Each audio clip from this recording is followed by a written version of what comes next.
عبداللہ بن عباس رضی اللہ عنہ کی قبر مبارک طائف میں. طائف جن طائف طواف سے یہ جو جگہ ہے جنت سے ٹکڑا لایا گیا، بعد میں کہتے یمن سے خاص ٹکڑا لایا گیا اور بیت اللہ کا طواف کرا کر وہاں ٹھہرا دیا اس کو. اللہ وہ جو زمین ہے ارد گرد جتنی زمین اس کے موافق نہیں ہے، وہ یہ ساری زمین جو ہے وہ تو سنگلاخ اور ایسی ہے، اور وہ ایک دم بیچ میں ماشاء اللہ ہو گلاب کا پھول تو پوری دنیا میں نمبر 1 ہے. انار اتنا اعلیٰ ہے وہاں کا ماشاء اللہ.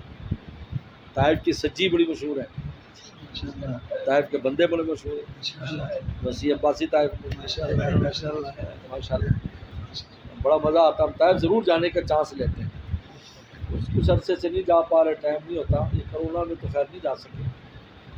طائف ضرور جاتے ہیں. بہت بالکل ہوا ایک دم بدل جاتی، مری کی طرح ٹھنڈا ہو جاتا ہے. مدینہ مکہ سے آؤ گرمی میں ہو ماشاء اللہ اتنی ٹھنڈی ٹھنڈی ہوا.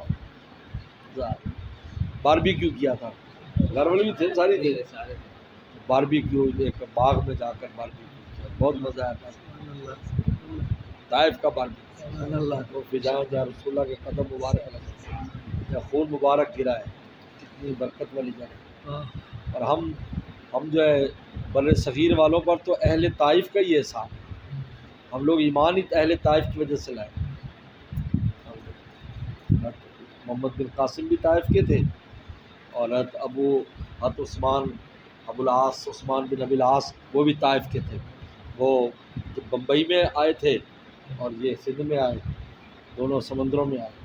بلکہ میں پڑھ رہا تھا بھی کچھ دن پہلے کہ تمیم داری بھی آئے تھے. تمیم داری رضی اللہ تعالیٰ عنہ گجرات میں آئے تھے، احمد آباد کے پاس. اور میں پڑھ رہا تھا کہ سبی بن کچھ نام ہے، یہ وہ ہیں جو ہاتون بن عبدالعزیز نے جن کو احادیث مرتب کرنے کا حکم دیا تھا. جن چند محدثین کو ان میں سے یہ بھی ہے جن نے حدیث کی سب سے پہلی کتاب لکھی. وہ سنا دفن ہی گجرات میں، وہ بھی آئے تھے. بھی میں تاریخ پڑھ رہا تھا، ایک بخاری کی شرح میں پڑھ رہا تھا، مشکات کی شرح میں اسد الغایات کے نام سے مقدمہ مشکات لکھا کسی نے. وہ کچھ سفر میں بھیجی تو میں دیکھ رہا تھا، وہ اس میں انہوں نے لکھا یہاں کب سے صاحب کا وہ.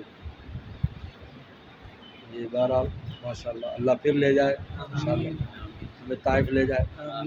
طائف کو قبول ہوگی تو مکہ مدینہ تو جائیں گے نا انشاءاللہ.